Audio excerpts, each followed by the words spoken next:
Hello guys, I'm Maria. I'm going to talk, with this video we are going to show you the Alkalinity and Hardness Lab. The objective of this lab is to learn about the carbonate and hydroxide systems and its buffer capabilities in natural waters. So what is alkalinity? Alkalinity is the capability of a water to neutralize strong acids, and the species that contributes most to the alkalinity in natural waters are OH, uh, bicarbonate, and carbonate.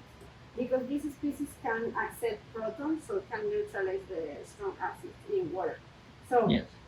and while we have carbonate in the water, well, the sources of alkalinity or carbonate in the waters are, for example, the equilibrium with atmospheric CO2. So when we have CO2 in the atmosphere, it can dissolve in water, forming the carbonic acid. And carbonic acid is a weak acid. Can dissociate, releasing a proton and forming bicarbonate, like this. And bicarbonate can also release another proton and form carbonate. So bicarbonate can act as acid and base because can release a proton and accept protons. Yes. So another sources of alkalinity in the environment in natural waters are, for example, the dissolution of rocks containing carbonate salts, and also the degradation of organic matter that release CO2. So if we assume that these are the species that contribute the most to alkalinity, we can calculate the total alkalinity in water as the sum of these species, the hydroxide, carbonate, bicarbonate, and this is minus protons. Mm-hmm. So we can make some assumptions in this formula. For example, that the protons, this species is not very, doesn't contribute much when alkalinity is present in water. And we can assume that also that these the OH and the bicarbonate doesn't exist simultaneously in water. So Yes. with these assumptions, we can obtain this formula. This is the equation that we are going to use in this lab to calculate the alkalinity. So the A is the total volume of acid that we are going to use. The N is the normality of this acid that we are going to use. This number is a factor, the conversion factor to change units, because the alkalinity, we are going to express the alkalinity as milligrams of calcium carbonate per liter. Mm-hmm.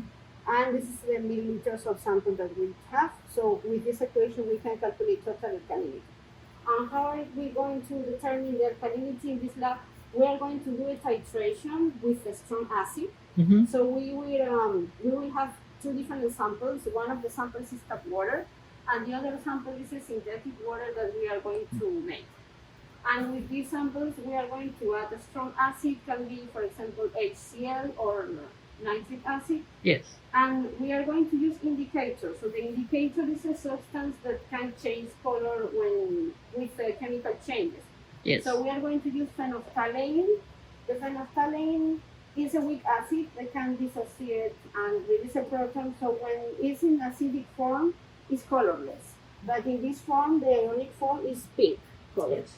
So we are going to add this form of the indicator in water. So we will have pink solution color pink, and then we are going to add acid, Mm-hmm. and this acid is going to neutralize the alkalinity is going to neutralize the acid. So During the titration using phenolphthalein, the hydroxide alkalinity neutralizes the acid first, and then the carbonate alkalinity neutralizes the acid.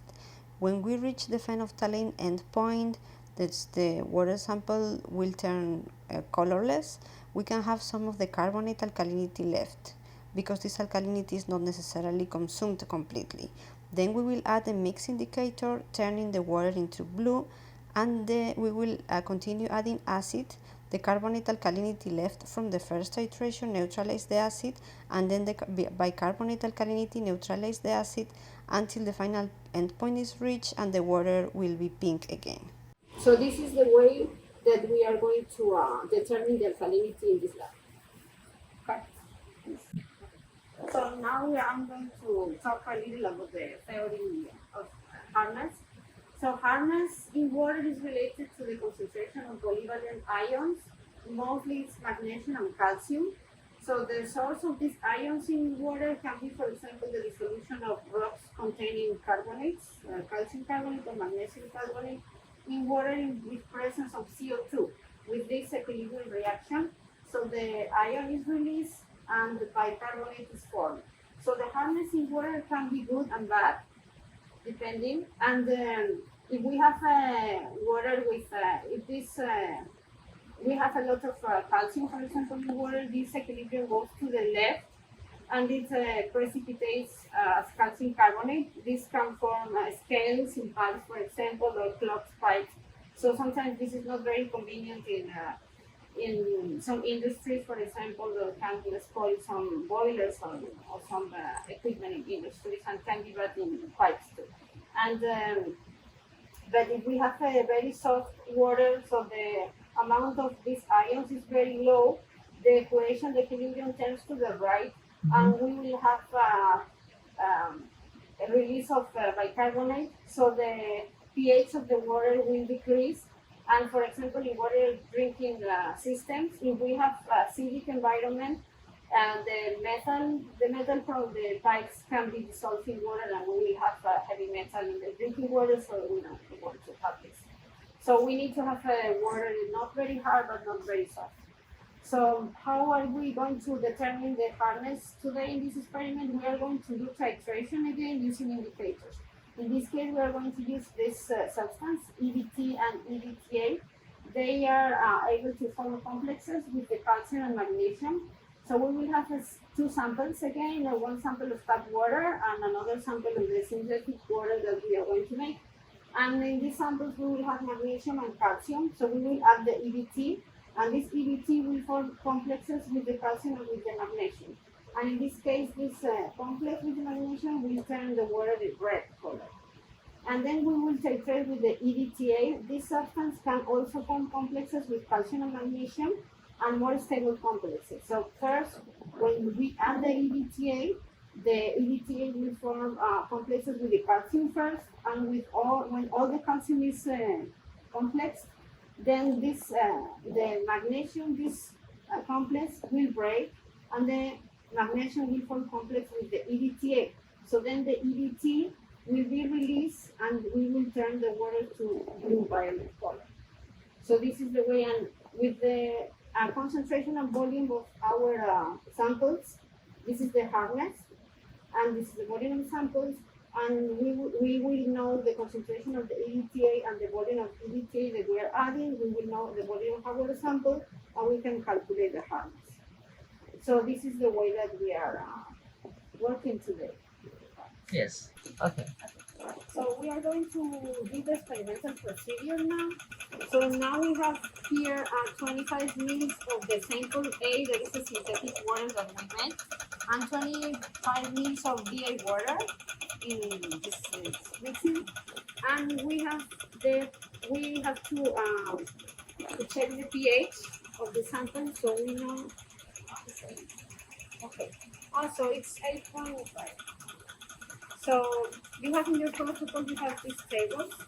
So you have to use these tables to write the initial, the pH, the burette. This is a burette. This is, we have the strong acid here that we are going to use for the titration.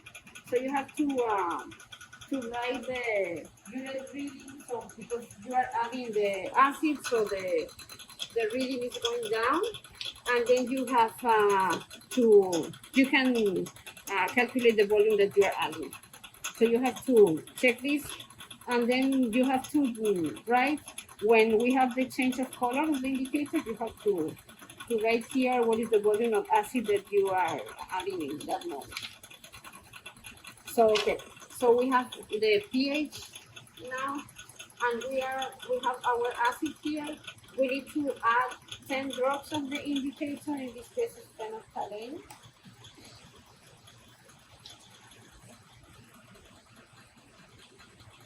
So we are going to add 10 drops.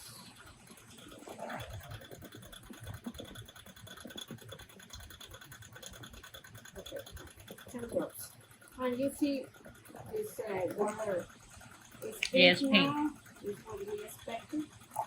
And now we are going to add the acid, and we are going to check when the color turns transparent again, colorless. So we are going to add little by little, and we are going to write the volume of acid that we are adding, and how the pH is changing too. And we have another video in this module with more details about the color change that you can check if you want to see in detail how the color is changing. Okay, so now we have the water is colorless because we have reached the phenolphthalein endpoint. So as we saw before in the blackboard, the phenolphthalein has the acid form now, so it's colorless. So now we are going to add 10 drops of the mix indicator. Yes. There is this one. Yes.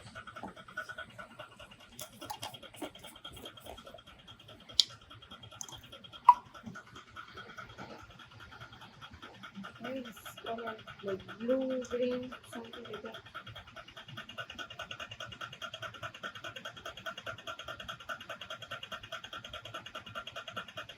Okay, a little more I think because we want to have a strong color so we can see the color change better.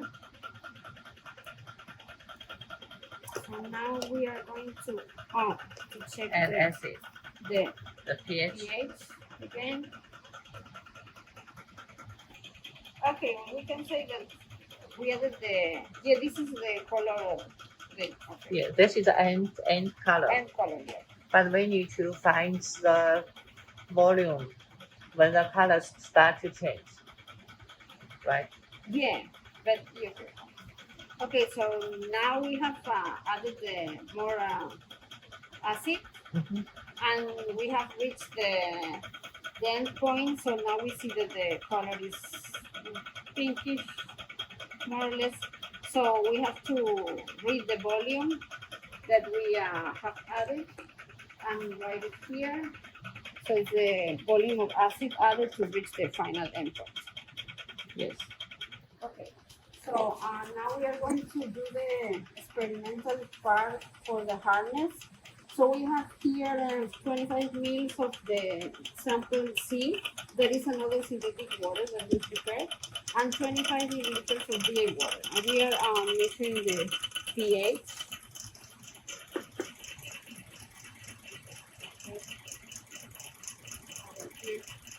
And then we have to add 5 mils of total hardness butter that we have here.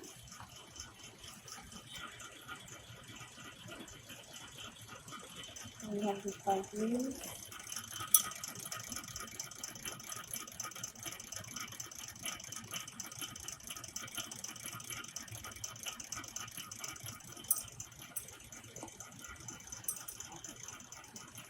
So this is the butter. And then we are going to add 6 drops of the EDT indicator, that is this one.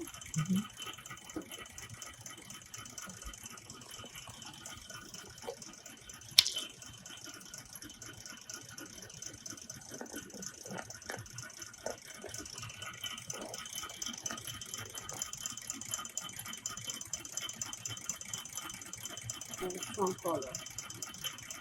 The finger change. So we have the EDT. The sample is like red wine, more or less. Right here. And then we are going to titrate with the EDT that we have here. And until the solution turns to blue.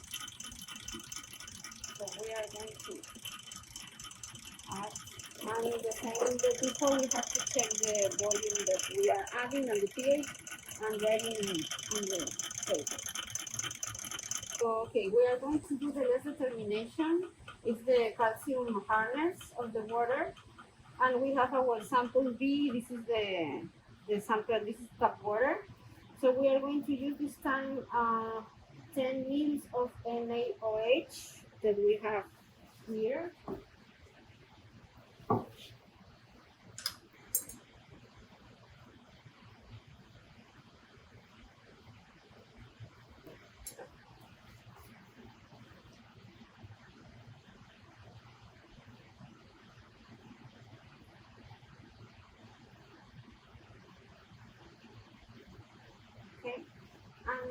going, this is instead of the hardness buffer that we used before. And we are going to use now 10 drops of Murex indicator instead of the ABT indicator. Yes. We'll take this one.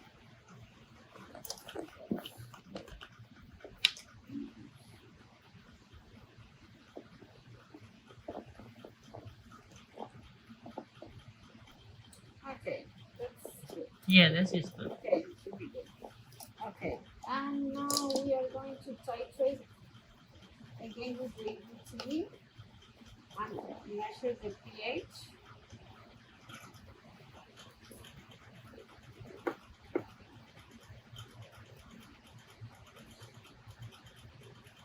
And we're going to titrate the EBTA until we have violet color. So again, if you want to see the change of color in detail, check the other video that is in this module, Yes. especially for this change of color because this change is not very straightforward. And in the same, we have to write the volume that we are adding and the pH. And when we have the change of color, we have we can calculate our calcium hardness in this time. And that's all for the experimental part. Now, when you have the data in the report, you need to for the alkalinity part, you have to plot pH versus the amount of acid that we have added.